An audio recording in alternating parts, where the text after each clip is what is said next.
Welcome to the Evolve WMMA podcast featuring women who go against conventional thinking to pursue their dreams.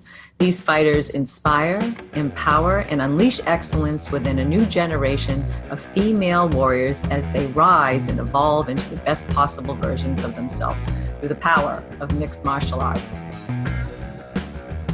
You may remember my next guest from Tough 28, dancing out on the patio, and her finale fight against Melinda Fabian that ended in a draw. Well, she is a WMMA pioneer in helping to develop the flyweight division in the UFC. And yes, she'll be helping even Invicta FC this February 15th, where she will be facing Miranda Maverick in the Flyweight Semi Final tournament. Hey, this is Evolve WMMA, and I'm your host, Shelly Devine. And I'd like to welcome to the show Invicta FC fighter, DeAnna Bennett. Hey, so welcome, DeAnna. I'm glad to have you on the show today. Well, thanks for having me. You're very welcome. You look lovely today. Did you work out? Yes, this is definitely a post-workout look, actually. I feel like I got hit by a train in a good way. That's how it's supposed to be, but I mean, I put on my eyebrows for you so I didn't scare you and so you could see my emotion. But beyond that, I was like, I should brush my hair. I don't want to brush my hair, so sorry about that. No, you look great. You just thank you. Up. It looks great.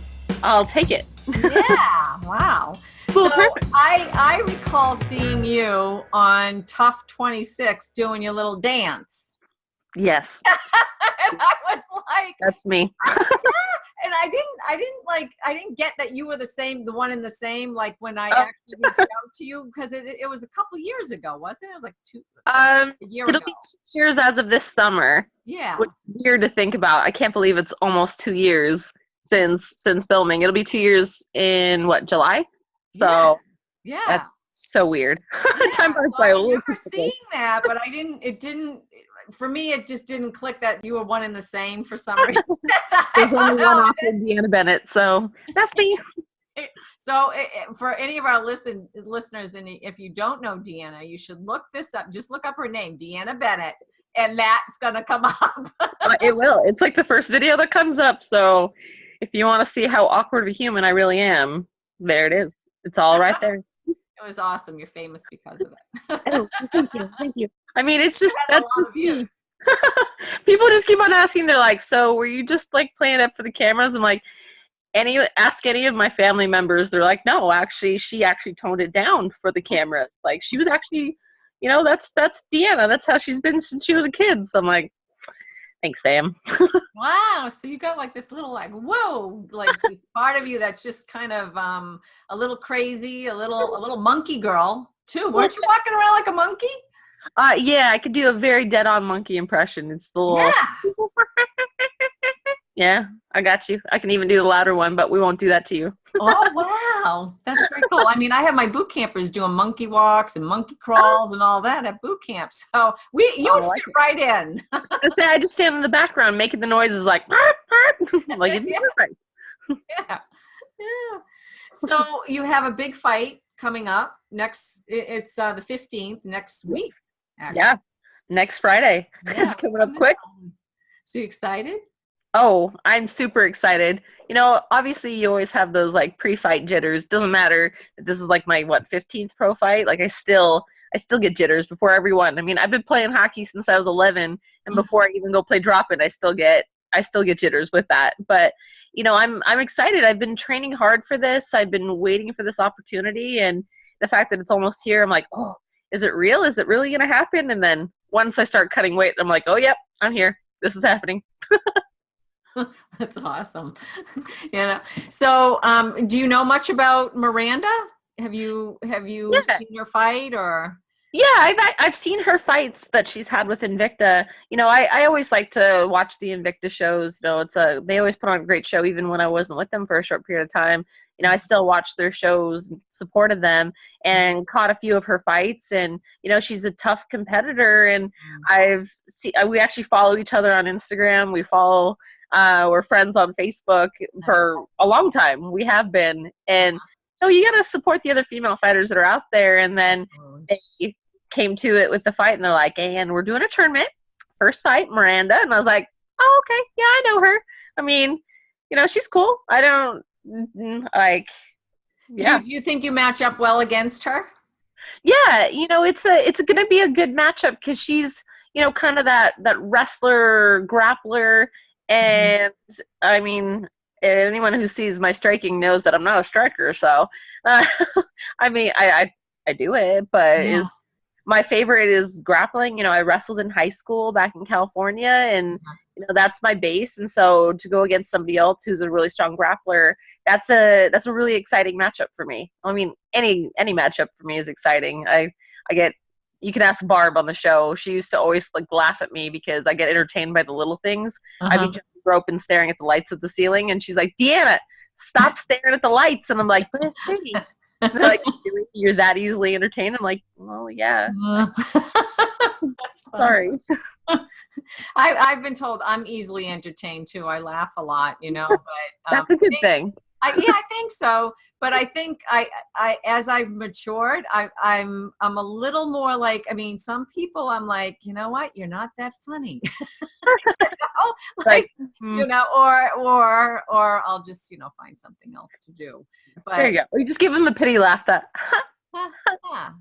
yeah. You're like, oh, that's very obvious right there. I mean, I still laugh like that all the time. I got 10 different ones. When you played hockey, did you play on an all-girls team, or did you play on the boys team? Both. So I started playing on a girls team in Oakland, in California, and we didn't have one for high school. We didn't have a high school team because it was California, so not a lot of hockey around in that area. So it's just kind of random that I got into it. And then when I moved to Utah for college, I did join a men's league, played on with the men's league team. And so I did both, and I love it. I like playing with the men's league team, though, a little bit better because whenever I played with the females, I would always get into the penalty box for roughing or for checking. And I'm like, that was my next question. I could just see you on skates and then tucking and then slamming into the guys and sending them over. Exactly. That's the fun of hockey. That right there. It's a physical sport. You're supposed to do that. And at the girls team, I led my team in penalty minutes every year, and they're like, "DeAnna, you need to calm down." And I'm just like, well, I mean, they hit me first. What do you want me to do? I played defense. You're supposed to be physical. And yeah, I was always when I played with the men's league, it was super fun. Throw a few hip checks in there from time to time and be like, "Oh, it wasn't me. I'm just a small female. Sorry about that." Oops. I know. Oh my word. That's pretty funny. The guys must have been caught right on you. You're not getting away from that, Yeah. I still try to use that to this day. I'm like, it wasn't me. I'm just a small girl. And they're just like, oh yeah, DeAnna. Somebody else in the face. And I'm like, all right, this excuse isn't working. Dang it. Oh no. So your siblings, did you were they similar to you, or are you completely night and day from your siblings? Oh, me and my sister are completely different people. We're night and day different. My sister, she played hockey too, actually growing up, but personality wise and everything, so different. It's hard to believe, but when I was a kid, I was awkward and weird with my family, but I was actually super shy. I wouldn't talk to strangers. I would never make eye contact. I wouldn't be anywhere close to other people. I get nervous having to talk to people in stores and stuff. And so I used to never do it. And my sister was just a super outgoing person, talk to anybody, no nonsense. She does what she wants, really strong-headed. And I was shy pushover kind of person. She's a real physical person too. She's actually in the Army right now. But personality-wise and everything, we were just completely different. Growing up, she was the one that was on the boys hockey team from the start. She was the one that always social butterfly, where I was the awkward kid. I was the awkward fat kid sitting in the corner, eating my candy, no one look at me, or on some start sweating profusely. Now, is she older than you, or? She's 18 months older than me, so we're pretty close in age. Yeah. But, yeah. Wow. So is it just the two of you too, or? Just the two of us. Oh, so two female terrors in the family. Exactly. Well, the way I always put it was, I think my parents, my dad especially, wanted boys. And Uh-huh. so he settled, well, he got two girls, so he settled with just making us like the most rugged and manly girls around. So, and he did quite well. He did Uh, successful. So. apparently, you're a female fighter. You played Uh, hockey. yep. You also, are you an EMT paramedic or something like that? Do you Yeah. are you a firefighter or are you just No, like just an EMT. I EMT advanced in the state of Utah, and I worked on an ambulance for, what was it, about 3 years or so, and then worked in the hospital for a few more years on top of that. Favorite job in the world. Like, I'd still be doing it right now if I could get my schedule coordinated to uh-huh. be able to do it. It's hard with 12 and 24-hour shifts and then trying to fight on top of it. But Yeah. it's something I'm going to go to afterwards. Like, I love the hands-on job, being able to help people out in the ambulance. Like, there's ambulance workers do not get paid enough. Can I just say that right there? I can They imagine. Yeah. do a lot of stuff. You do it because you love it, and I loved going to work every single day. It was absolutely the best. Wow. So, so are you in New Jersey now? Yes, So I. What brought you to the East Coast?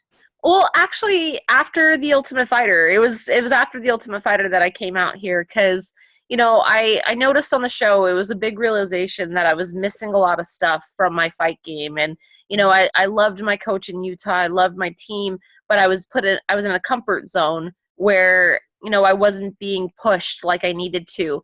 I was comfortable where I was at, and I wasn't growing at all, and so seeing that there. Eddie Alvar was the coach, and he trains out here in Jersey, and they were like, well, if you're ever in the area, come and train out here. And I was like, well, I can make myself in the area. So they didn't invite me. I just kind of like came for a week, tried it out, seeing if I like it. I was either going to go there or in one of the gyms in California. But I loved it out here. Every coach that they brought in on the show showed me something different and showed me things that I needed to improve on, and I wanted to continue that growth. And so I hopped in my car there in Utah, and I actually drove 34 hours across the country, came out here to Jersey, and it was supposed to be temporary. And then I was like, I'm really liking this training out here, so I stuck around for a little bit longer, and I like it. Wow. So, I mean, that's awesome. So did you have to find a job and everything, or how did you do that? Like, how did you finagle all that? That's a big move for a young lady. Yeah, it will. A solo trip, first off, across the country to somewhere that I had been like once before for a week. It was interesting, to say the least. I'm like, first step, make it to Jersey, because I'm a terrible driver, and I'm like, I'm gonna end up in like Florida and be like, where am I? How did I get here? This isn't the right state. I get lost in parking lots, so you'll know that the fact that I made it in a straight shot, I was good. It was definitely was outside of my comfort zone. It wasn't something like I had to make a change, and it was go big or go home. And I thankfully, one of the guys that coached me when I fought Sarge on the show, he actually had a spare room in his apartment, and so he let me come and stay there. And he was great. He barely knew me for like a week on the show when he was out there, and then like took me in, and his family took me in there, and just every day, just a new experience out here. And then I was able to get a job because Jersey's super expensive, and it's hard to deal with. And so I was able to get a job, and I'd never worked at a restaurant before because I wanted to work as an EMT, but my EMT license didn't transfer to Jersey. So I never worked at a restaurant. So I got a job at a restaurant, working as a host, then working as a server, then graduating up to being the bartender. And so just kind of, if you have your mind set to something, I don't know about other people, but me, once I set my mind to something, I want to be the best at it, and I want to do what I can. And so like, I knew I needed a job, and I wanted to work my way up there. And so got a job working in a restaurant. That way I could find a schedule and work around my training, and found a head coach out here that I work with, and that is just absolutely amazing. This is actually going to be the first fight that he's in my corner. And I'm just, it's been an experience. Like, a lot of people, it's rough. Sometimes it's rough. Sometimes Yeah. you're stretched thin with time and money and everything. But to me, it's been worth it just because I'm living the life that I want and I'm living my dream basically. Right, right. Yeah, you're a female fighter. You're living your dream for sure. Now, years ago, I mean, I know in your intake form when I do my little questionnaire, you were married before. Ah, yes. That was And I interesting mean, too. like, how long ago was that? Uh, it actually just marked the 10-year anniversary of my wedding date. So, Okay. And as of January 3rd. how long were you married? It was 18 months. So we got married in 2009 and then divorced in 2010. And, it was I feel like I've lived 3 different lifetimes, I'll be honest. Like my life, if anyone wants to write a story of my life, it's been interesting just because I was raised in a religious culture where, if you're not married by like almost 25 and then definitely not married by 30, that's like a complete faux pas. Like you have to be married. That's your purpose in life is to get married and have a family and have kids. And so I kind of got roped into that and did what I was supposed to, even though I didn't feel right about it. And then finally had a aha moment and I was like, oh yeah, no, this isn't going to work for me. I have goals, I have dreams, I have things that I want to work towards, and I don't want to be like held back from it. And yeah, long Were story. you afraid to make that move to really kind of, stick by your own true nature, like, and say, hey, I can't do this anymore, especially, if your folks kind of in your community were saying, okay, this is what you have to do. This is Yeah. what you should be doing. That's what you learned from a little girl, this Yeah. is my path. And then all of a sudden you were like, I'm changing this. I'm changing. Oh yeah. No. Were you terrified? I would be terrified. 100%. Like I was extremely terrified to do it. Like I said, I was this little nervous person growing up, super, super shy. I never wanted to offend anyone. I never wanted to ruffle any feathers. I never wanted to cause a scene and cause an issue. And so I kind of went with the flow with what I was supposed to do. And, it works for some people. Some people that's their path and that's what they want to do. And that's great. But I always felt like I had more in me that I wanted to do. And it wasn't the life that I wanted. And it was the hardest thing that I think I've ever done. And having the strength to do that is 10 times harder than ever having to get into a cage and fight another human. Like that's one of those life experiences where my whole world got opened up to everything. I had to get an apartment in secret, and when he was at work, I packed up my stuff and I was like, I can't do this anymore. And it was just a bad situation that I got myself out of. And like, it helped me actually. Training and starting my journey into being a fighter helped me make that realization that I needed to get out of that situation. Yeah. Wow. And you ended up going into the martial arts. I did.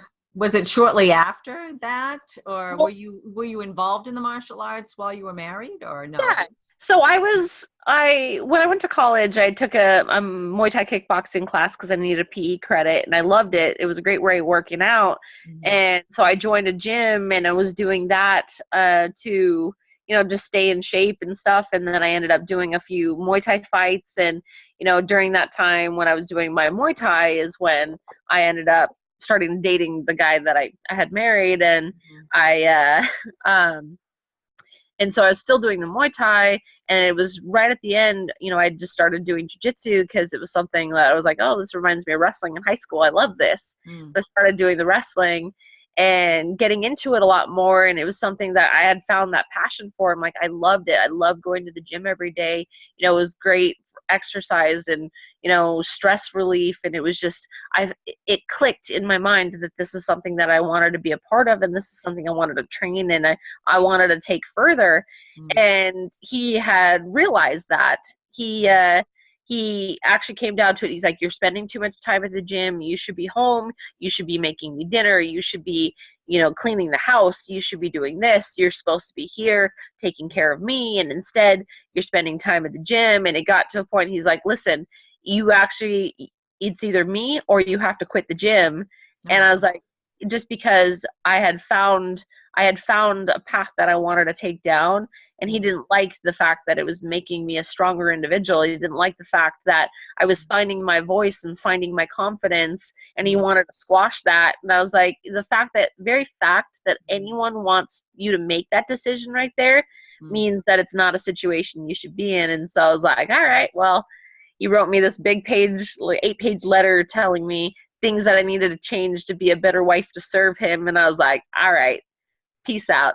I'm going to the gym. So this is something I need to do, and this is my life and my goal. I want to be happy, and I want to follow where I want to go, and so I'm going to go with this one now.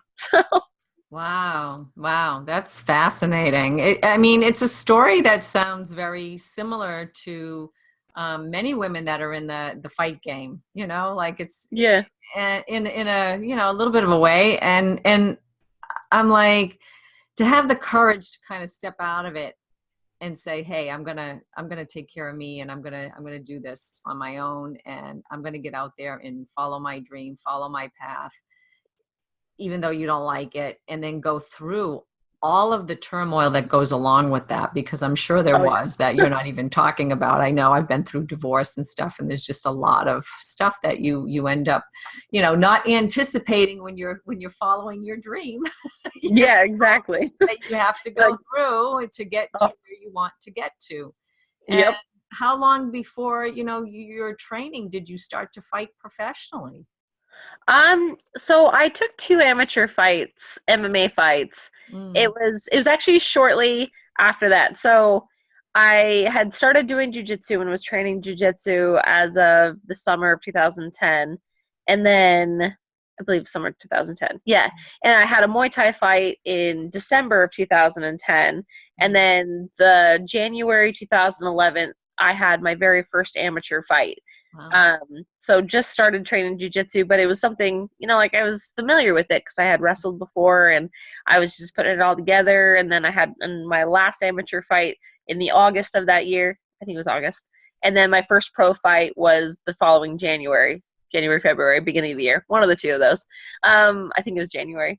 But yeah, so it was pretty soon after then. It was something that kind of, like I said, it helped me develop into the person that I am, and to find my voice and be able to talk and, be the person that I meant to be, and not just be like shunned away in a life where my only purpose was to just to take care of him. And it was a great relief for me, and great to kind of open up. It's opened up so many worlds for me. The sport of MMA has given me the life that I have now. Like I thought I'd just be this simple person and not amount to anything. And, it really expands your horizon. Yeah, I know you fought in Invicta, you fought in the UFC. You fought on the high level platforms. You're a high level athlete. To say that, it's like, wow, that's an accomplishment. There's many people from, say, my generation that probably would have loved to have done that, but just never saw it as an opportunity to be there and do that. And so to see so many women coming up now that are having these opportunities in these areas too, that are male dominated sports. It's not Definitely. just, being in a sport and playing, like tennis or something, women. Oh yeah. They've been doing it for years. We've seen that, but not hockey. Not that you play professional hockey, but did you? It's funny you bring that up. In the NHL All-Star game that they had just a few weeks ago, there was a girl that took part in the skills competition. She was from Team USA. And just to see that, like, I just felt this feeling, this burning in my chest, like so happy. Yeah. Because you see a female out there who's competing with the best in the NHL, not just, it wasn't just another game. It was the best in the NHL All-Star game, like all the stars of the league. and here she is doing the fastest skater competition there with her, and it's inspiring this Awesome. whole new group of females coming up that, you know, females can compete and they can do these kind of things. Like, maybe we're not, people want to say, oh, you're not at the level there. I'm like, well, give us time. Like, we'll Yeah. get there. Weren't allowed to do it for a really long time, and you know what? We're getting there. So Yeah, it's only been, it hasn't even been 20 years. It's been like 10 maybe. You know? exactly. So You know? And I mean, that's amazing. I didn't know that. I just, what was that? The Super Bowl, I saw a commercial and they actually, you know, they had a female that was, you know, throwing the ball in this, oh yeah. and the basketball at this, you know, event that was supposed to be all these basketball players. And they had one female kind of in with it, throwing, like, you know, doing Oh, some I love it. like, yay. I don't I know who love she it. was, but I was like, yay. Finally, Exactly. you know, it was. And that's what people need to see. People need to realize that they can do those kind of things. And so, you know, I credit a lot of it to my dad, actually. Like, even though he had me raised in kind of the situation and the religion and everything, he always told me that, you know, if I want to do something, to go for it. And he was like my supporter and everything. You know, he actually asked me if I wanted to start fighting even before I even had it as a thought, because he would go to the Strike Force events in Wow. California, and because he was a San Jose cop growing up, and he would work the standbys at the arena there in San Jose where Strike Force, that was their little headquarters. And so he'd watch Gina Carano fight, he saw Chris Cyborg fight, and he came home and he's like, you know, you did wrestling. Do you ever think that you would do something like that? Like, these girls are amazing and doing these awesome things in there. And at that time I was like, probably not, but I mean, more Yeah. power to them. And then I found my own path into it. But, you know, he saw the potential for me in it before I even had it as a thought on my radar. And it's because they're females put themselves out there and do that.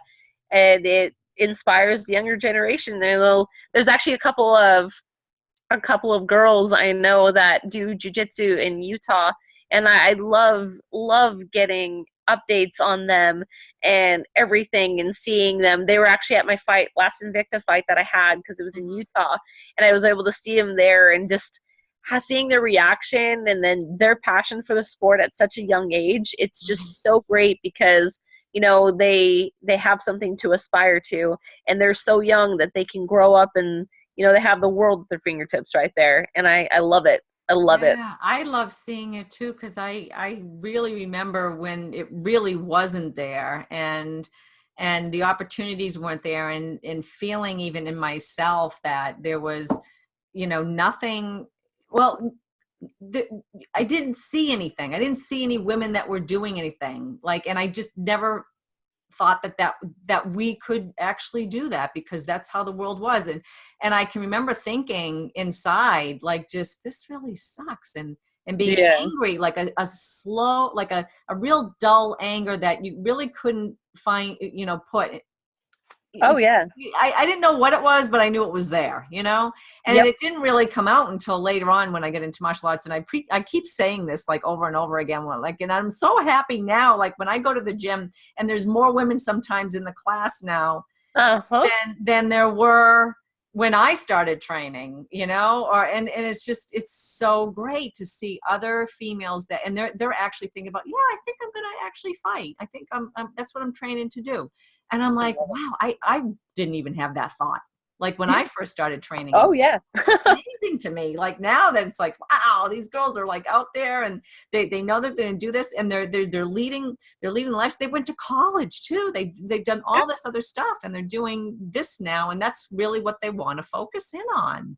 Right? I think it's wonderful. fabulous. Oh, it's so great. I was like you, like I never saw it and was like, oh yeah, I want to work towards it, got into it. I just kind of like found my way into it. But there's actually these people that are joining the gym because they're like, I see that and I want to do that and I'm going to go for that. And I'm like, that is so cool. I love it.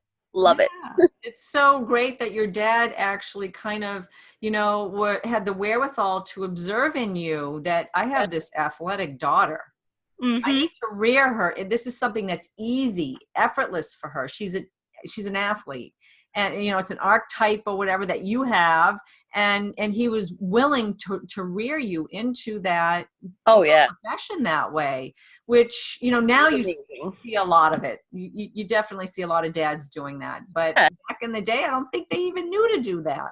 No. Just get married, have kids, stay at home. And that's kind of like, that was what caught me off guard, is because he did that for me. But my whole purpose and everything that I had been taught since I was a kid was like, all right, you grow up, you go to college, you get married, you have kids, your job is to take care of the kids, and that's your life. And I'm like, yeah, I mean, don't get me wrong, I would love to get married and love to have kids, but that's not my sole purpose in life. There's a lot more that I want to do. I want to enjoy my experiences. I want to follow dreams and follow my passions. And then, it sucks because, I would like to have somebody else that's there with it, but that's not my focus. Yeah. And do you date now, or are you dating? Oh gosh. I mean, in theory, I would if anyone asked me on one. Do you think they're too afraid? They're too afraid? Like, am I scary? I don't know if I'm scary or not, because no one ever asked me. I'm like, well, about that. I mean, I don't know. I mean, what about like at the gym? Nobody at the gym or anything like that? Like that you would? I mean, no, not really. It's a hard spot, because my last relationship was it's been 2 years since we broke up now. He was my main training partner. That's how we met, because he fought 35 at the Pit Elevated there in Utah. And we trained together, ended up dating, because I'm not really big on dating teammates, just because my focus there is to train. It's not, my focus is not to like start dating all the people at the gym. But in this situation, I'm like, it's going to be a long-term thing. It's not anything else. And so I dated him for 5 years, and it actually came down to, he didn't want me to fight. He wasn't fighting anymore, so he didn't want me to fight anymore. And it was a big source of contention in there. He's like, well, I want to get married and I want to have a family. And I'm like, yeah, I want that. I want that too. Yeah. I used a lot of that because he knew that that's something that I wanted. So he was using it against me. He looked to try and get me to quit fighting. No, that's not good. Yeah. And so, and then when we broke up, I would still have to see him at the gym, and we still co-own a dog together, and we're totally cool now. We have different lives. He's moved on. I think he's remarried. But it's like, it's hard because I don't want to just start dating people at the gym, and I kind of put a lot of things into perspective as far as, the people that I want to date. And it's funny because I always end up dating fighters because they understand the lifestyle. Yeah. It's hard. You have people that aren't in the fight world. They don't get the full commitment. They don't get. Man, it's every aspect of your life. Your sleep, your eat, your sex even. Like, when can you squeeze that in? And then you're training 3 times a day, doing either weight training, jiu-jitsu, stand up, something. So you're, and then you need a recovery time. Yeah. And it's like, you get people that are understanding. They're like, okay, I get it. That's great. I'm like, unless you're in the life, you don't get it. And even if you're in the life and not fully committed to it, even then, some of them just don't get it. It's hard because it's like, well, I want to date, but then I don't want to date my teammates, but they're the only ones that kind of understand what I'm doing. And so I'm on what I like to call dick probation until I can make better choices in my life, as far as that goes. I'm like, if a nice guy would just ask me out, I probably would go on a date. Like, that would be great. Yeah. Maybe possibly putting it out there for the world. I mean, on Tough Talk, they made me do a little dating game, and I was like, this is awkward. Yeah. Michael and Carrot are making me play a dating game, and I'm like, oh man, this is what my life has been brought to. I know, that is awkward. I think I saw that too. It was cute though. I mean, it was very cute. And then of course they put all like, all these great MMA fighters, pick from. I'm like, I'm like, all of them, I'm just like, oh no, probably not. Did any of them ever contact you? Oh no. Definitely not. Well, I think I said no to like every single one of them. And the only one that I think was awesome is Khabib, but he's married. So I'm like, why is he in part of this game right now? Yeah. It's really awkward. But he's like my favorite fighter. So I was like, if you find one like that, Yeah. but not that one, obviously, but one of those that's unattached, then you send them my way. Because that's probably my problem, too, is because they can't be prettier than me. They have to be really rugged and manly and have facial hair and possibly body hair. And I'm like, I got a weird type. Yeah. Not to get graphic into my preferences over here, but I'm like, oh, you got hair? Ooh, let's talk about that. So you probably don't have time to like do a dating site or anything like that. Yeah, no, not even. And it was funny because me and my friend from work, we took off one Wednesday and went to a speed dating thing. And just because it was on my bucket list, like I had to compete in a speed dating. I've never done that. I'm curious now, so I want you to spill all the beans about it. So much fun. I was thought that it was going to be the most awkward thing in the world. And, a couple of them were a little awkward, but it was actually super fun. It was good to actually just get out and actually just talk to people, like not in the fight world, not anything like that, and just to interact with other people. I highly recommend it. I'll have to look for one. Like, go with an open mind. There's some people that go in like, I'm here to get a date, and I'm like, I'm here to speak to other humans. Because my coach is always like, DeAnna, you need to get out of the gym because you're being weird. And I'm like, but I like being in the gym. He's like, you need normal human interaction with other people. You have to get out. And I was like, all right, fine. So I went to the speed dating, and we sat there, and there was like 27 dates or people going around and talking to the people. And and then at the end, you put down your 3 people who you wouldn't mind talking to. And then if you match with somebody, it's funny, this place I went to, if you match with somebody, you go to the basement, you play skee ball. Whoever wins the skee ball game wins a free date. And and so I won speed dating that day because I ended up being matched with somebody. And we went down and played skee ball, and my competitive nature just kicked in. And I'm like, I'm going to win skee ball. Like, this is my game. This is what I do. Like, we are going to win. And we blew everybody else out of the water and beat the skee ball game, and then won this date. But we had to go together, and they gave us the gift card. We had to go show up together. And so just trying to coordinate it, he's just like, well, what are you doing this day? I was like, I work. What do you do this day? Well, I have training. What do you do this day? I'm like, I have training. And like, the little place. Like, so you couldn't even go out with them? Yeah. Oh, yeah, no. And it was like, I get off work at like 9:30, 10 on some nights. And so I was like, well, I get off work at like 9:30. We can just do like a late one, and place is open till 1. We can meet up at like 10 o'clock. And he's like, oh, that's too late for me. And then so I was like, well, sorry, bro. In theory, this is great. I definitely would have gone on this date with you, but unfortunately, if that's your schedule, like it's not going to work. And then I ended up never ever going on it. So, I was like, well, but I won speed dating. So that's cool. That was what's important, right? That was my attempt at. I think that's the only date that I think I've been on in like 2 years. And so I'm like, all right, well, I guess that counts, possibly. That sounds fun. That sounds like a fun time. I'm going to have to look into that and see. I haven't heard of any like where I am, but I'll have to look into it. It sounds like a fun time. You should be able to try. I think I will. I mean, like I said, my coach is always just like, get out of the gym, get out of your house, do something. You're not talking to other people, and it tells because you go to the gym, you don't stop talking, and you're getting weird. I'm like, man, maybe I'm just a weird person. He's like, well, yeah, but you're getting weirder. So I'm like, all right. Okay.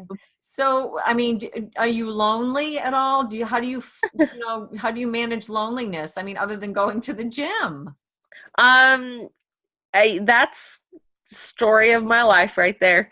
Mm-hmm.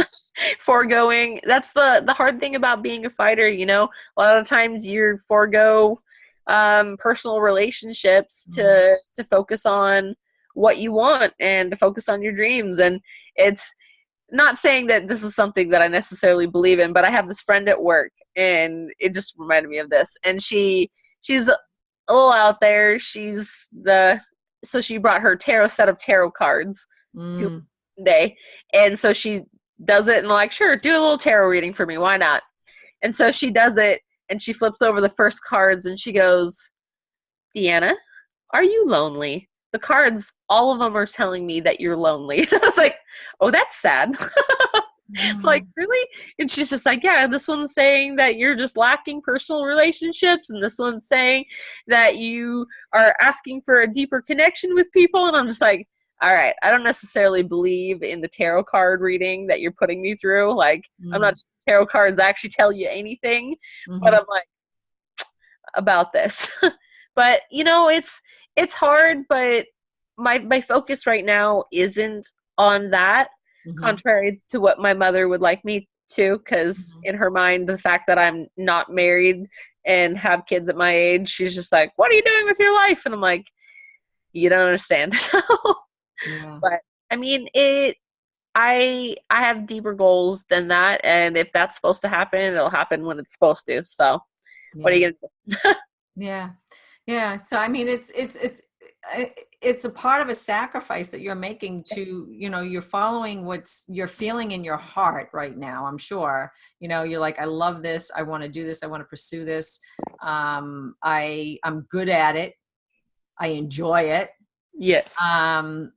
It gives me joy, you know, these things, and to keep that going, and then include somebody else in that,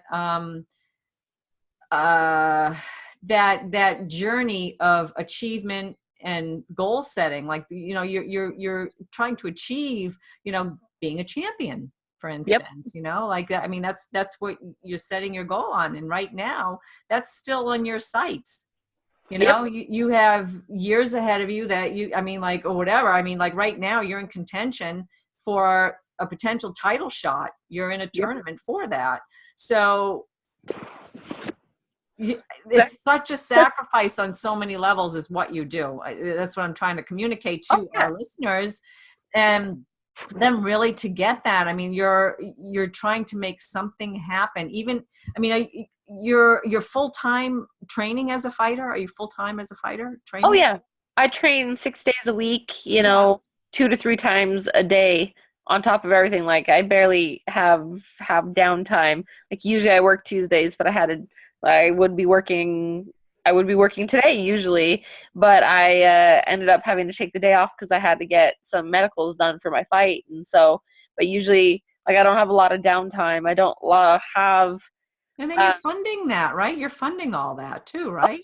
Completely. Yeah. Completely. And it's, you know, it's rough, but you do it and do what you have to do because you see the bigger picture, and I see the goals. And, you know, some days it's really rough, and some days things just seem to be going wrong with, like, finances, and, like, bills pile up and that. But, you know, it pays off for me in the end when I get there into that cage. That's what I love to do.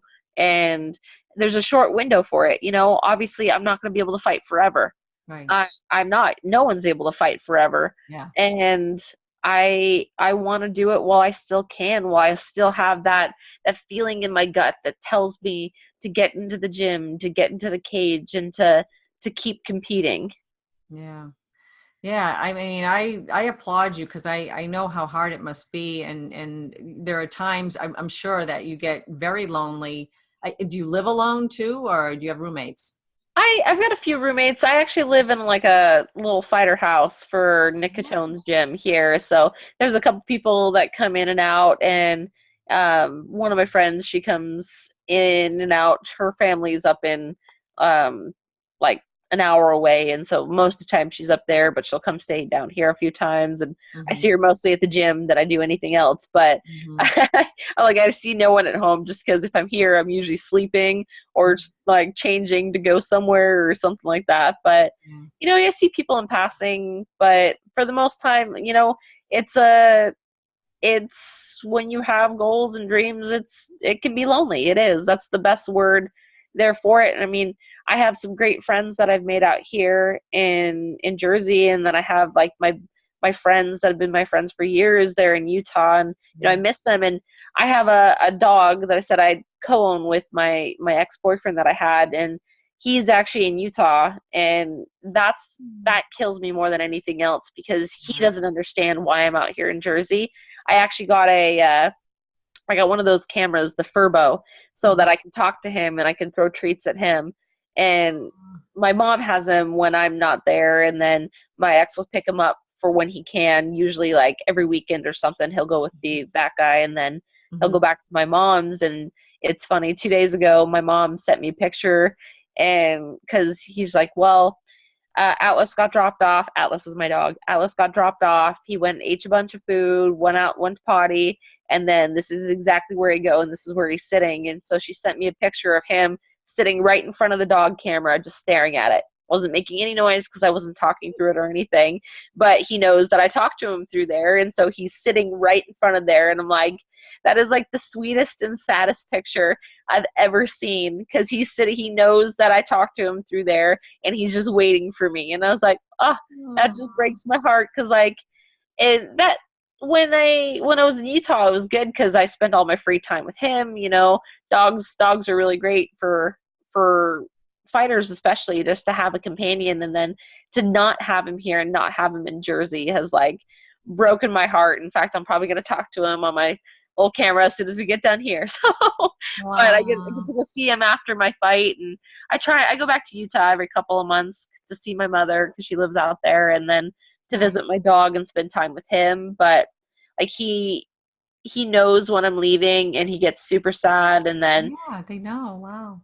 Oh yeah, he definitely does. Like this last trip I went out at the beginning of December, went out there, like I would go and train, and I would leave the house, and he'd like stare at me in a panic thinking that I was leaving, and then was there for a week, and then the very last 24 hours that I was there, he was like at my side the entire time. Like he wouldn't leave me alone for anything. And even when I showed up the first day when I got there, I went and sat on the couch, and he sat right on top of me. Like you're not leaving, you're my human, and you're on top of me. And he weighs 110 pounds. And so a 110-pound dog sitting on your lap because he didn't want you to leave, and he was happy you were there. I was like, all right, well, I'll take this because I'm going to miss this. They're so smart animals. Oh my gosh, dogs, for instance. I mean, like I had 2 border terriers, and when I was moving, they were in and out of the house, like up and down the stairs, and they would get in the truck, and they're like, what is she doing? Like they could have taken off. Like they didn't take off. They stood, they were like right there. It was like the doors. And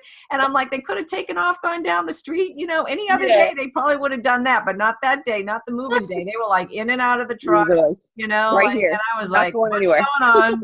we're sticking close by, like. Exactly. They just know. Gosh.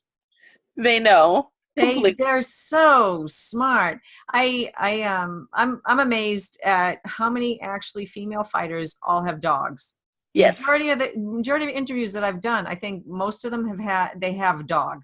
Mm-hmm. And I'm like, wow, that's like interesting. Yeah. I think a lot of it is to have the companionship, honestly. Yeah. To have something that's going to be there. I can't wait to take care of again. And exactly, it's exactly what we're talking about, because you forego actual relationships to be able to fight and to give your full commitment to it, and but still have a companion that's with you. And and then a lot of female fighters just dogs are awesome, so why not have a pet? Yeah.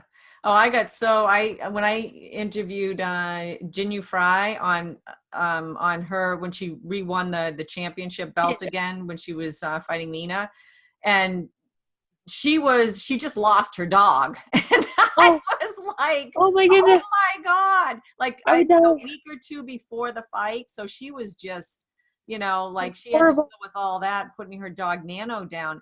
And I got so choked up in that interview. I'm like, oh my God, I could just, I empathized with, like, I was like, I don't know how she could like do it. It was like, oh, I have no idea. Like worse than losing. I've lost family members. I don't know what it is about a pet, but it's worse losing a pet than it is. Oh gosh. Yeah. That's horrible. Like, it's crazy. I mean, I've lost my folks to cancer, my sister to cancer. Yeah. And I was, my dogs ripped me. I mean, obviously losing my family members ripped me up, but like losing a dog is just like, oh, I can't like control myself. I don't know. No. that thought goes through my head every single time. Like, if anything ever happened to my dog, like when he was a puppy, he had a lot of health problems. He had puppy mange when we got him. Didn't know about that. I went to the vet, and the vet, my normal vet was closed, so I went to this other one, and they're like, "Well, he has puppy mange. If you don't get it dealt with, he's gonna die." And I'm like, never go to that vet. It was a horrible. I was like in tears, like inconsolable. My boyfriend at the time had to like come and pick me up because I'm like, if we don't deal with it, he's gonna die, and like just horrible. And then he got a growth on his butt right before. It was actually right before he fought, or right before I fought Roxanne in Vegas. My dog started getting a growth on his butt, and it doubled in size in 2 weeks. And so I was just like, oh my goodness, he has cancer. He has something like this on his butt.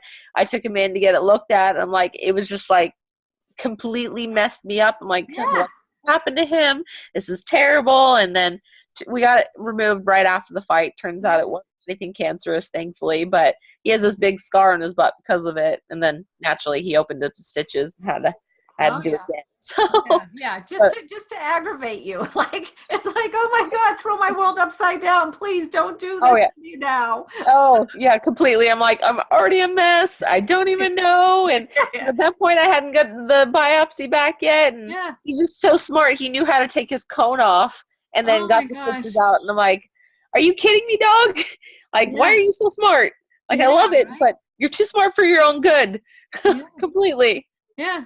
And here I am. I got to keep my stuff together because I'm fighting this way or whatever, you know, like I got to keep my shit together. And you're like, I'm fighting, but I'm worried about my dog. And I'm just like, oh man, what am I going to do? See, these are what women fighters deal with. 100%. Fighters deal with. It's all that caretaking on the other side that we just lose our shit. And then we got to go fight in the cage, you know, like. Exactly. I'm just like, this is just terrible. Terrible. Stay focused. I don't know. So, your dad has been sick. He was. Yeah, he unfortunately did pass away. He did. I wasn't clear. I'm so sorry. How long ago was that? It was December of 2016. So it was right before December of 2016. Yeah.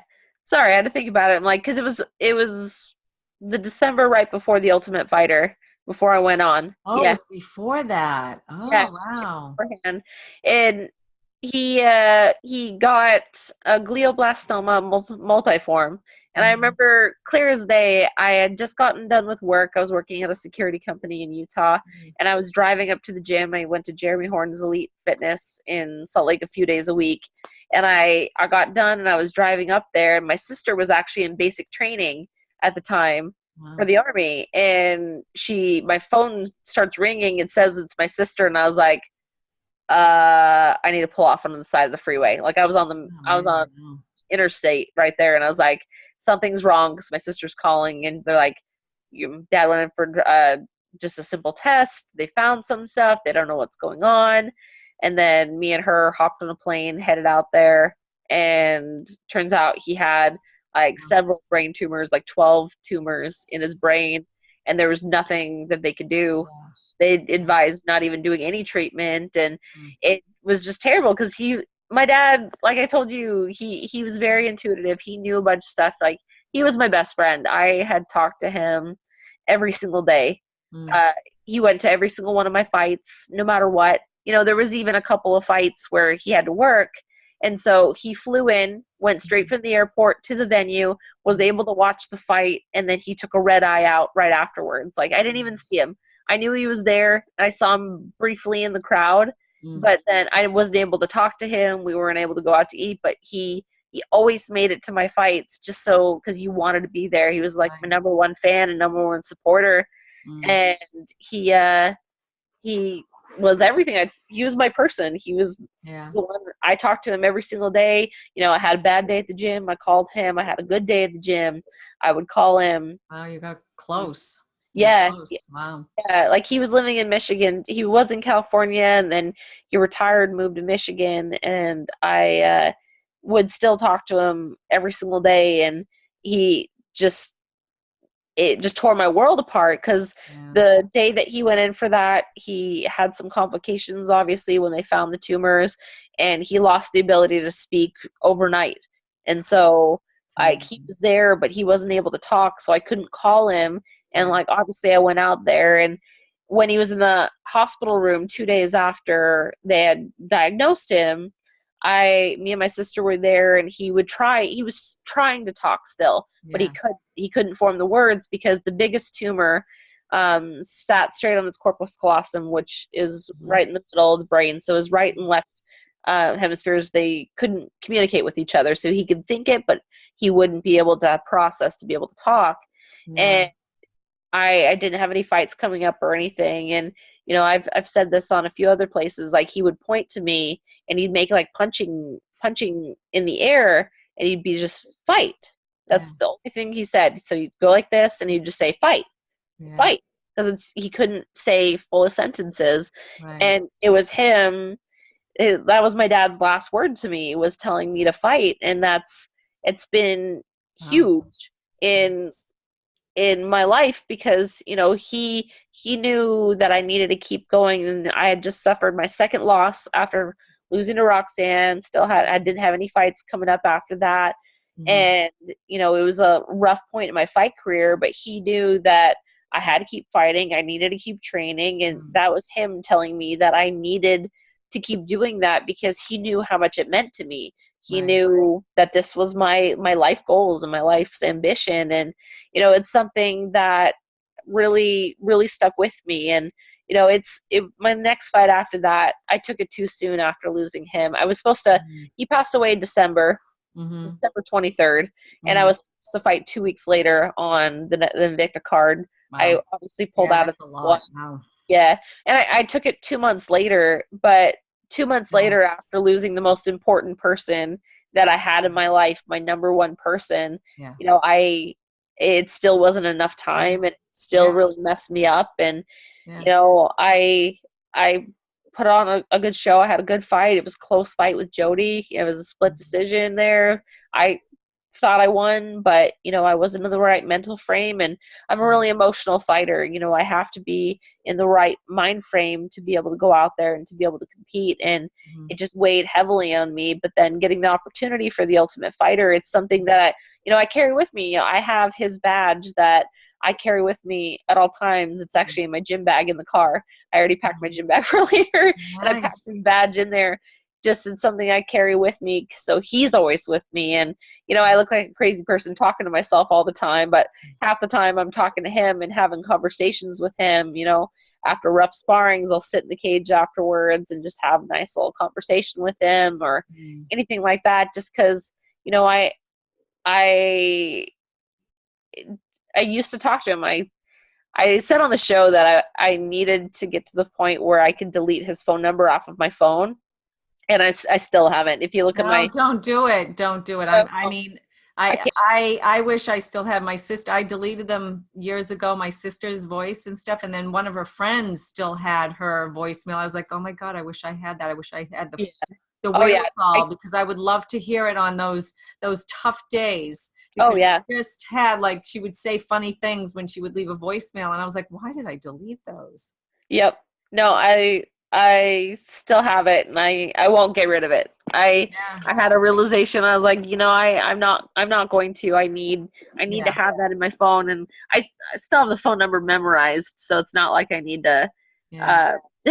But whatever happens on the day that I forget what that phone number is, that's what's going to kill me. And so it's brought a new perspective onto my training, onto my fighting, onto just the way that I live my life, honestly, and just that, you know, everything could be fine one day, and it takes just a split second, and then everything is just wrong, and everything, like, you can't take the time that you have for granted. And that's why I'm pursuing this fighting. And that was a big proponent on me coming out to Jersey and making that transition and putting myself out of my comfort zone, because I'm like, you know, I will regret this if I look back on it and don't get the opportunity to follow my dreams and to follow my passion for fighting. And so, you know, I'm going to go for it, and I'm going to see what experiences that I have, because, you know, me and my dad, we had we had goals, we had things that we wanted to do. And, you know, there's different things like that I wish that I was able to do with him, and then just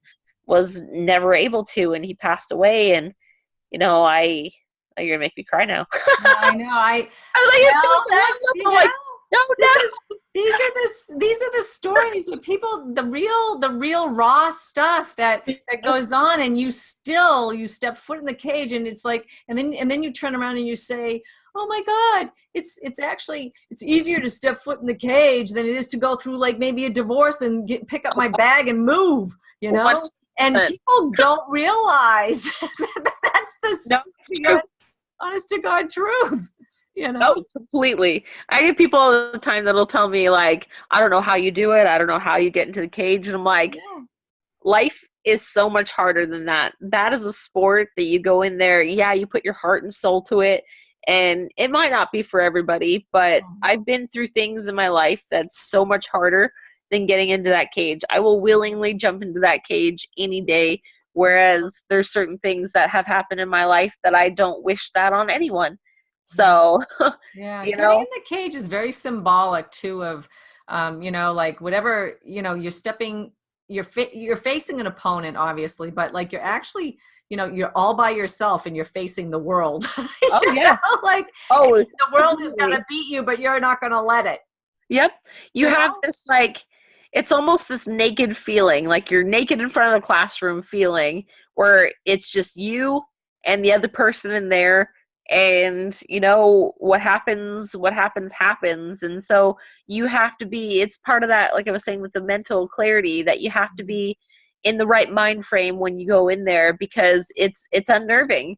And there's so many people who, you know, you see your gym warriors, the people that are so good in the gym and they're great, they're beating people up, they get into that cage and they get beat so quickly and they give up. Is because they don't have the heart for it, and they don't have the resilience for when it matters to be able to put in that effort. And you see it so often, and you have to have that drive, and you have to have the want to be in there when you get into the cage. And I love it. It's what I live my life for every day. You know, everything that I do is just geared towards getting into that cage and fulfilling my life and myself and what I want to do. And I'm excited. Like, some days rough at the gym, but you think about it in the end, you know, this is just the price that you pay, and, you know, to be able to do what you want. So yeah. I mean, when you're getting in the cage, and that difference between, I've observed this too, where there'll be, you know, people that are sparring at the gym and they do really good at the gym, and then when they do get in the cage, you're like, what the hell? It isn't the same person, you know? And they might not do as well in the, you know, when they're actually live fighting. Oh yeah. I mean, do you think that heart comes from a place of, there's an inner toughness that takes place that maybe that person has not developed, or a hardness of some kind, or a survival instinct that comes, you know, from deep within, that you're like, oh no, I am gonna, you know, take care of business here. Is it something else? No, that says a lot about it, honestly. You know, you have these people. You know, it's great. A lot of people want to live the fighter lifestyle. They want to be known as a fighter. They want to be, you know, when people talk about them, they want that notoriety that, oh, that person is an MMA fighter. Oh, that person is a fighter. You know, oh, they're tough. They have that. They want that general appearance, and they have to, but it's just superficial. And you have to be, not just have the appearance of the fighter, you have to have the heart of the fighter, you have to have the determination, you have to have everything behind it.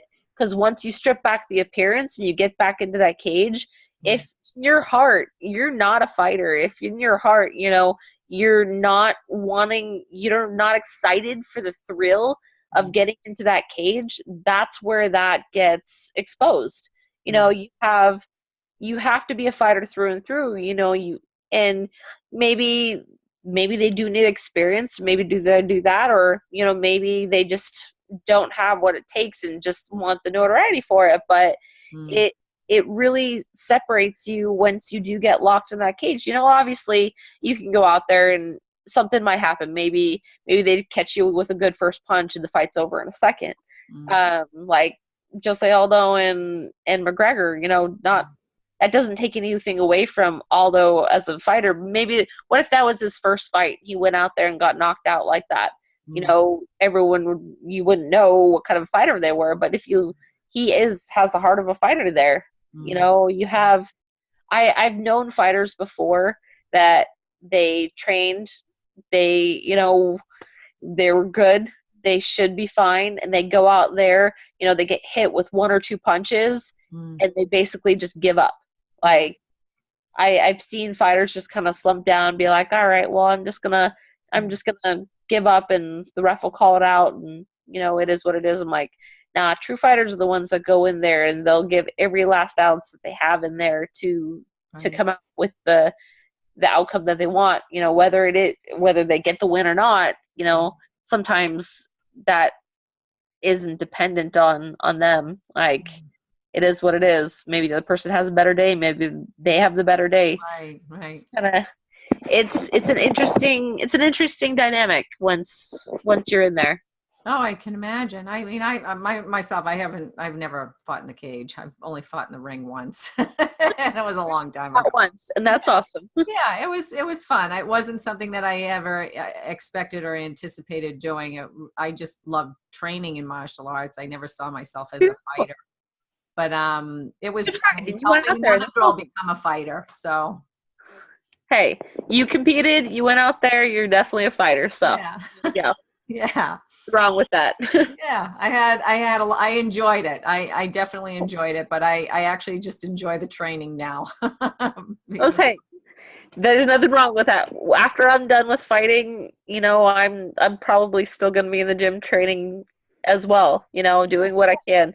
I'd love to help coach some of the new young fighters that are up there. I love being able to train people and coach people and help them realize what they want to do. So, you know, that's something that I hope that I can do and always be part of the martial arts world. Yeah. Oh, for sure. There, what are your daily routine or habit that contributes to your success as a fighter? I think, you know, a lot of it, I set a strict schedule for myself. I'm a little bit of a crazy person. I like to have my routine, and, you know, that's one of the things that I love about my coach right now is that, you know, he's really about setting a set schedule and knowing what we need to do on that day, on that week, or whatever leading up to the fight, and getting the training in and making sure you have everything. So, you know, I wake up at the same time every morning on my training days. I make it to the gym when I need to, like clockwork. My strength and conditioning coach, like clockwork, he knows I'll be there Monday, Wednesday, Friday at the time that I have set there, where he says, like, some of these other fighters, they're so sporadic, they're all over the place. I'm like, you know, it's a priority for me, and I need to do it, and I'm going to be there, and I'm going to be there on a set schedule, because then nothing can kind of fall to the wayside as far as that goes. You know, I set priorities for the things that I want to do, and I follow through with it. You know, I wanted to be the best fighter that I can be. No matter what I do, you know, I want to do it to the best of my ability. Like I said, working at the job at the restaurant, you know, when I was a host, I want to be the best host that I can be. I'm not into this life just to, like, half-ass things. You know, I want to give, if I commit to something, I'm going to fully commit to it. And good attitude to have. It's definitely a great attitude to have. You're one of many successful fighters that have that kind of, like, being, I want to be the best at what I'm doing, and it encompasses their entire life. Can you tell us a story along your journey where you experienced failure and what you learned from it? Yeah, you know, I've had several instances where don't mind me, I'm just readjusting. as I'm in my bed right here. I know. This is like, actually, we blabbed for already an hour. I'm like, oh my word. I'm sorry to keep that you long, isn't it? long. Well, you just can't stop me talking. So yeah, no, it's good. It's been a great conversation. I know, it's been wonderful. So on one of the instances that I have to think of is, you know, on The Ultimate Fighter, I fought Sarge, one of my friends on the show, and then actually roommates on the show there. Mm-hmm. I fought her, and, you know, I felt the absolute best that I ever did. I felt, I told myself, you know, no matter what happens, I'm going to go out there. I'm going to give everything that I have in this fight. I'm going to give everything that I can do. I'm not going to hold back or anything. So I went out there and I did everything I could. You know, I brought that fight to her, even asked her. She's one of my training partners now. Like, I did everything that I could, and I was out there.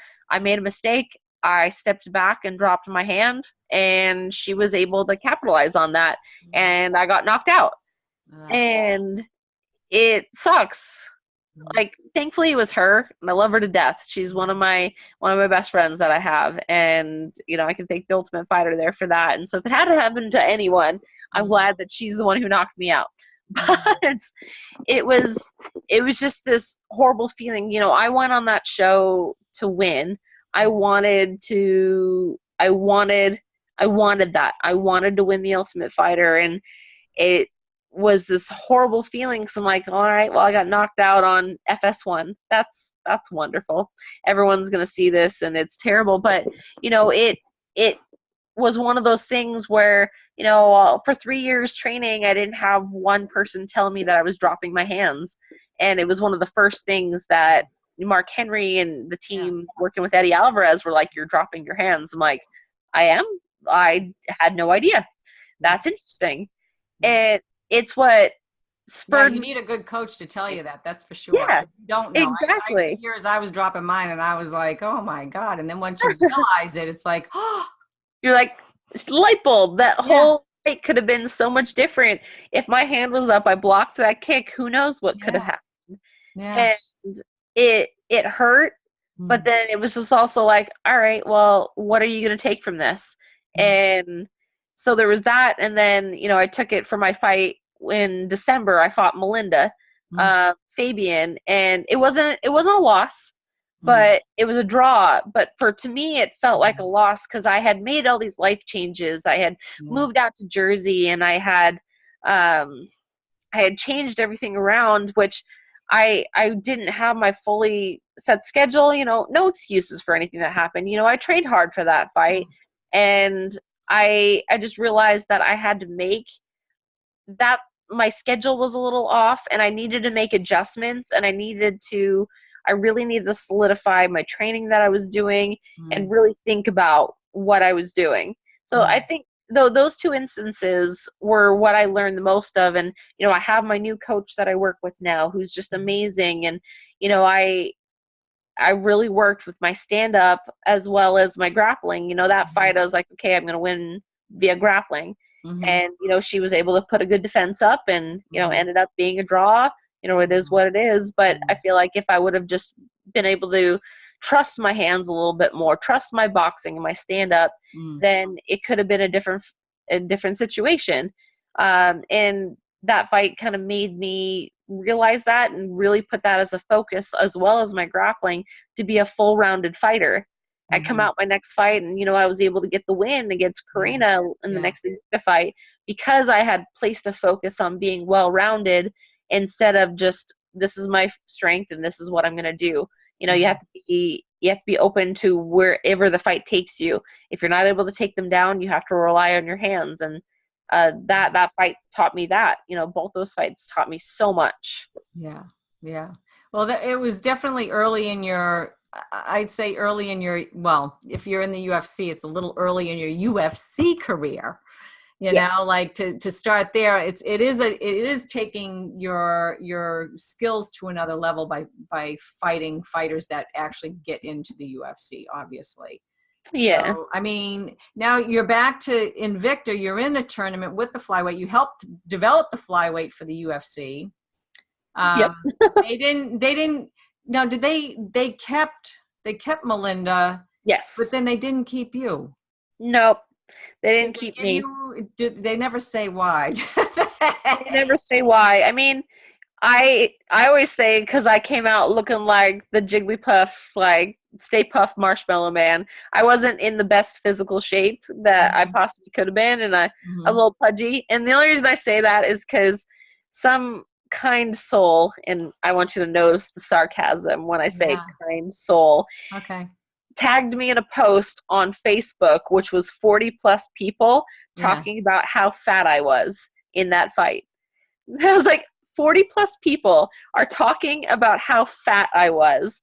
And I remember one comment was, this bee needs to lay off the cheeseburgers. And I'm like, first off, I'm lactose intolerant and I'm gluten intolerant. So I can't eat a cheeseburger even if I wanted to. Yeah. And second off, like, you don't know what I had going on as far as that goes. I made weight. And you made weight. Yeah. Yeah. So I what mean, did they just say? Like, yeah. this is something about like shaming women for body 100%. shaming. And Exactly.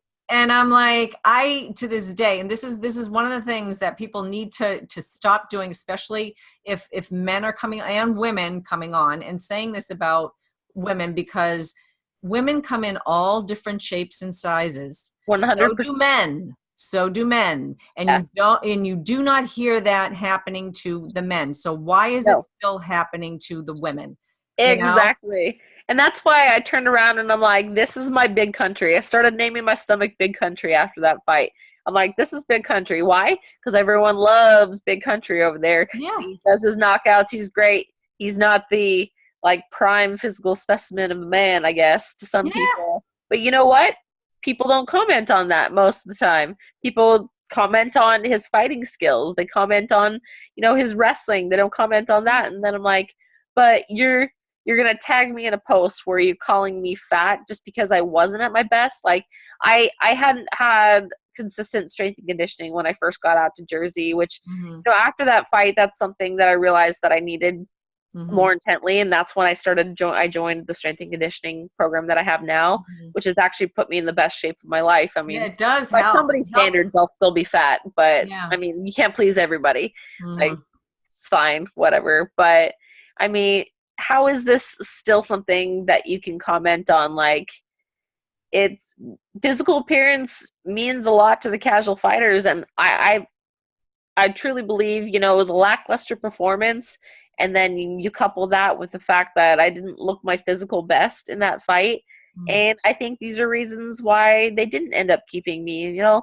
I didn't really think too much into it, just because honestly my performance wasn't my best. If they were judging off of that performance with Melinda, it wasn't my best fight. I got kicked in the head in the first round, and I didn't even snap to until halfway through the third round. I remember nothing from either breaks, and then I remember nothing from the second round. I don't know what happened. I'll be honest. I snapped to in the third round when one of the girls of the show who didn't fight, she was in the crowd, and she's like, "DeAnna, pull your head out of your ass." And I was like, "Oh, I'm still in a fight." Whoa, where am I? All right, I guess I better try. Sorry. And I was in it and it wasn't my best performance. And I love Melinda. She's another person. She was on Team Alvarez on the show, and I hated the fact that I had to fight her, but I'll never be mad that they kept her and then didn't keep me. Like, I'm happy for her. I'm glad that they were able to keep her. I hope she has another fight. She's had one fight in the UFC since then, which was a split decision. And, I hope she gets another fight here soon. And I hope for her the best. But as for me, it just put me back to the drawing board, and, I have to start again. And it's just one of those refocusing moments. Like, all right, it didn't go my way. And now I have that weird one on the end of my record, so I have 3 numbers now instead of 2. So look at me, extra fancy, but it is what it is. And you're moving on, and you're still helping develop the flyweight division. Yes, I mean, now you're at Invicta, you're helping it there. Has there ever been a time where you've been told no, because you were a woman? And if so, how did you handle it? Um, I've had a lot of instances actually where, I grew up in, like I said, I grew up in this religious environment where my job was not to be in the gym. My job was to be a homemaker. That was what I was told that I needed to be since I was young. And I followed that path. I got married to the person who told me that I needed to be at home, wanted me to choose between the gym and wanted me to choose between him. And it was hard for me. I wrestled in high school, and I had a lot of people who were like, oh, this is, it was in California, which is good. So it was a little bit removed, but I still had people in our circle, in our community, that were just like, oh, she's supposed to be this good girl. Like, good girls are not supposed to be competing into sports like this. And I'm like, so I've had so many people that have given me those doubts and said that I shouldn't be doing this, and that that's not what good females are supposed to be doing. And I don't want those kind of limits put on me. It's not something that I have to do. There's no reason why females shouldn't be able to go out there and compete like the males do. It's a sport. It's not anything else. I've been told time and time again that I should be settled down. I should have a family. I should have kids. I should have this. And I'm like, that's great. And I will eventually. There doesn't need to be a time frame on it. Like, it doesn't need to be in my 20s. It doesn't need to be when I'm super young. I think that's what got me the most, is that they're like, oh, well, you're in your 30s. Like, you're basically an old maid. And I'm like, no, I'm still young. Like, my maturity level is that of like a 6-year-old boy. But like, my age is a little bit higher. Tell me I look my age, and that's a little different. I don't feel like I look my age, and I don't feel in the inside like that even matters at all. So I've had a lot of people telling me, even the ex-boyfriend that I had for 5 years, like, trying to fight, and I wanted to take another fight, talking about that. He's like, well, he wanted me to quit. He wanted me to stop fighting. And I was like, no. And he's like, I remember this clear as day. And he's just like, you're barely even a female anymore, is what he told me. Wow. And like, because of training and because of fighting, I'm barely even a female anymore. Like, what is a female to you? A female to you is somebody who will take care of you and do everything possible. It's like, because I did that. I worked a full-time job. I fought full-time. I did everything that I had to and supported us in everything. So tell me, why does that make me any less of a female just because I want to fight? Like, it was one of the worst things I think that has ever been said to me. And like, you're barely a female anymore. I'm like, wow.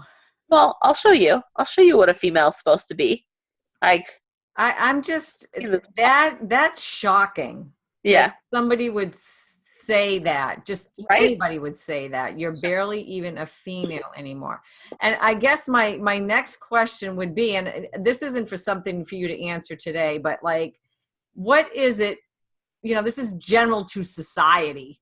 What is it? What does it mean to be a female? What is it to be a female?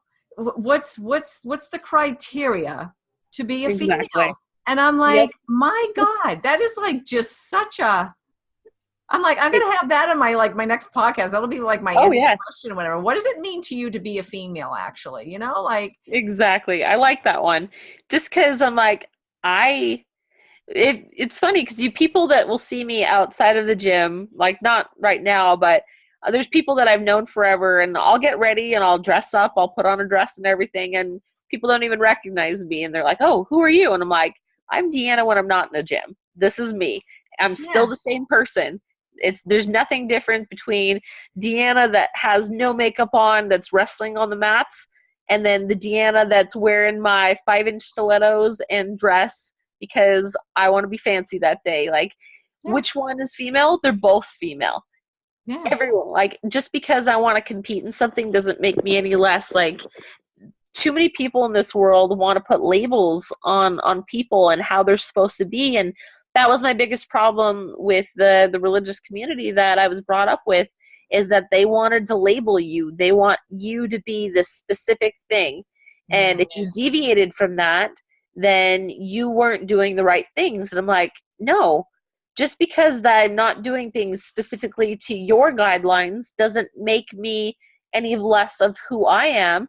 It doesn't make me any less, like, religious beliefs, and it doesn't take anything away from that. So why does it have to be in that specific way? Like, it doesn't need to be. It doesn't need to be at all. Female can be a whole range of things. There's not one small box that we need to be put into.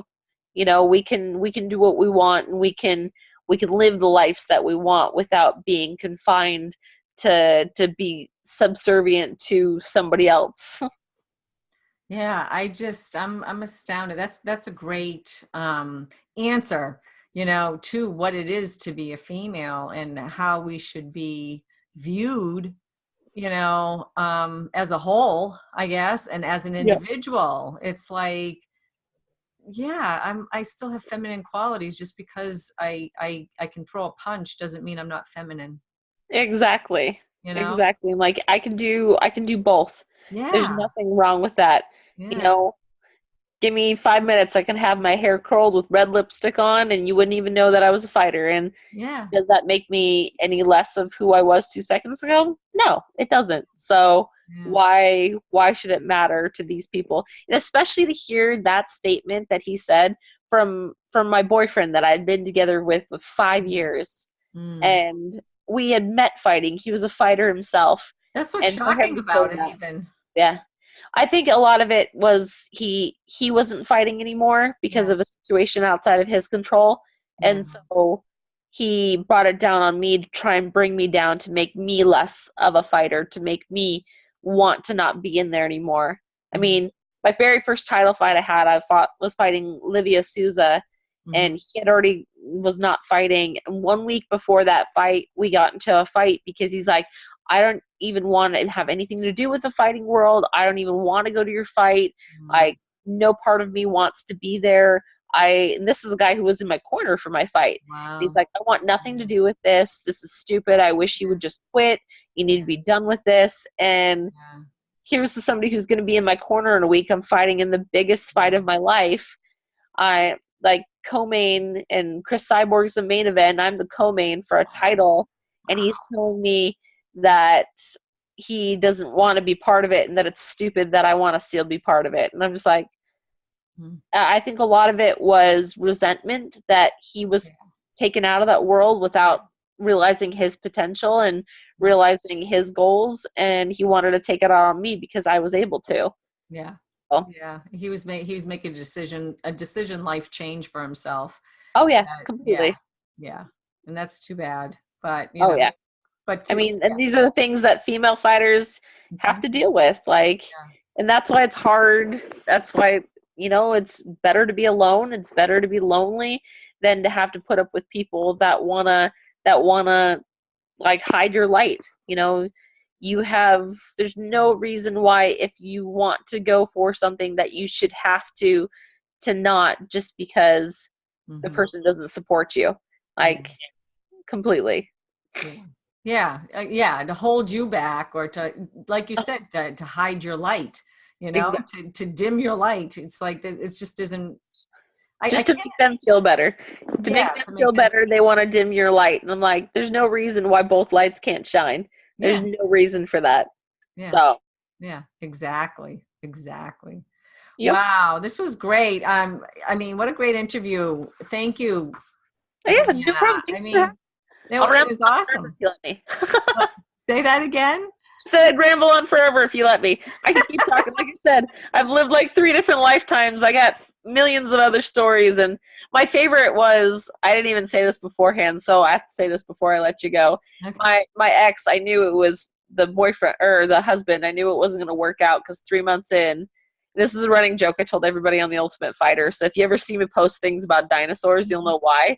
3 months in, dinosaur museum, 3 months into the marriage, a dinosaur museum opened up in Utah, and I was like, sweet, dinosaurs are awesome, I want to go to the dinosaur museum. And he just looked me straight face, dead in the eyes, and was like, why? And I was like, because dinosaurs are awesome. I just said that. Like, can we please go? And he's just like, but you realize dinosaurs didn't exist, right? And I was like, whoa, whoa, hold up. Are you telling me right now that you don't believe in dinosaurs? Are you telling me that we've been married 3 months and you don't believe in dinosaurs?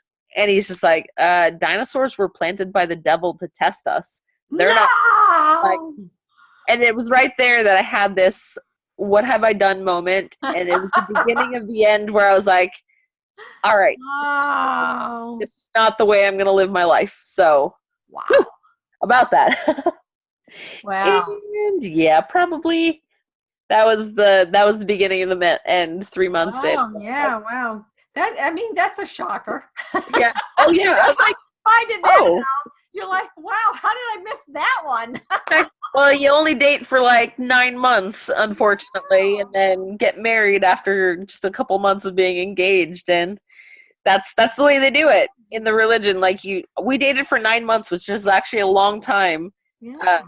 I had friends get married after dating for 2 months. Wow. And yeah, they'll get engaged and then married another 2 months, and that's just the way it was. That's what we were supposed to do. Because you're supposed to date until you find somebody you click with and you get married and then you just make it work, and that's what it's supposed to be. And I'm like, I can't live this life. And he's just like, well, you don't have to be happy in this life. We just have to make it through this one and then we'll be happy for time and all eternity. And I was like, that's where you're wrong. I'm going to be happy in this life. You can have your own time in all eternity. I don't want you part of it if I'm not going to be happy in this one. What makes you say I'm going to be happy for the rest of them? Like, bye-bye. I'm going to go hang out with the dinosaurs because they're awesome. So, high five. Unbelievable. That's just amazing. I don't think I'd hear a story like that in this day and age, but there you have it. You would think so, right? Oh, exactly. Yeah. That's one of those where you're like, oh, no. Right? Oh, about that. Like I said, I got stories for days, but oh, my gosh. I had to leave you on that happy note. So can you want to remind fans of where they can find you on social media and any shout outs to sponsors or your team and maybe a little something to your next opponent and whatever you want to say. Oh, well, all right then. So if you want to hear all my fun, crazy stories and hijinks and adventures, DeAnna D. Bennett, with the D in the middle for, I'd say vitamin D, but it's actually my middle name, DeAnna D. Bennett. On Instagram, on Twitter, I think even on Facebook. I'm not sure. Y'all look me up and I'm in there somewhere. All my awkwardness. I try and talk to as many people as possible, but please, like, add me on there and I'll do my best because sometimes it's a little weird. But you can look me up on there. And then I do want to thank, my team, my coach, Brian Wright. He's been amazing, especially coming close to this fight. I just get weirder and weirder and more awkward. And he's just like, what personality are we getting today? And I'm like, well, it's a crapshoot. We're going to spin the wheel and see which one comes out. And, all of my teammates that push me day in and day out to make me a better fighter, I appreciate every single one of them.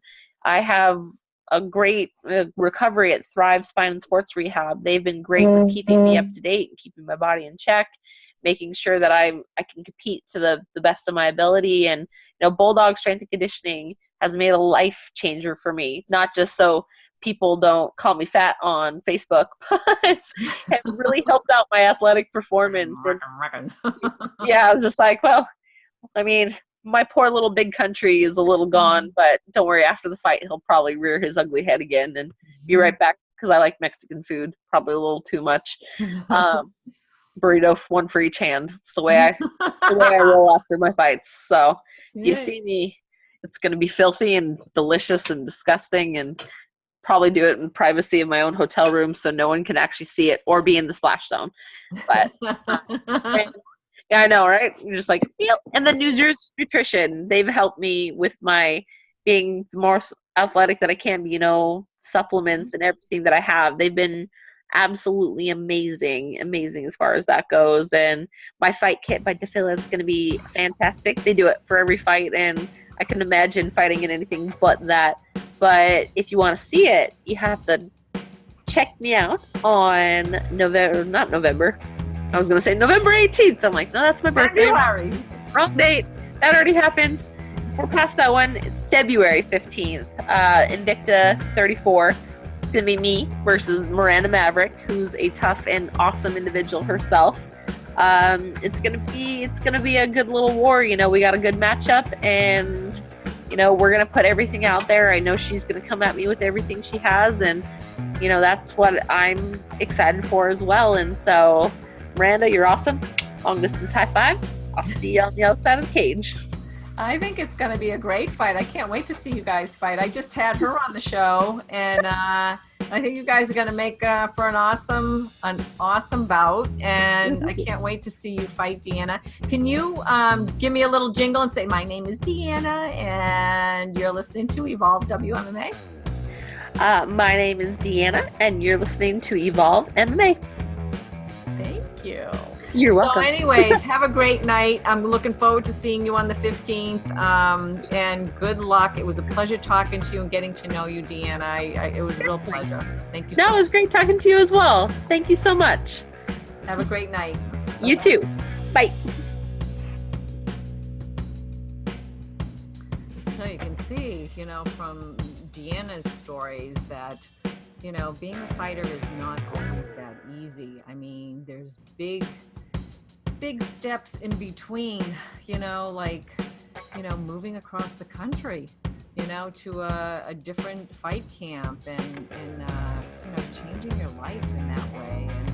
And then, you know, the things that you give up, the sacrifices that you make, you know, being alone a lot, you know, to be a fighter, living a certain lifestyle. Gotta hand it to her.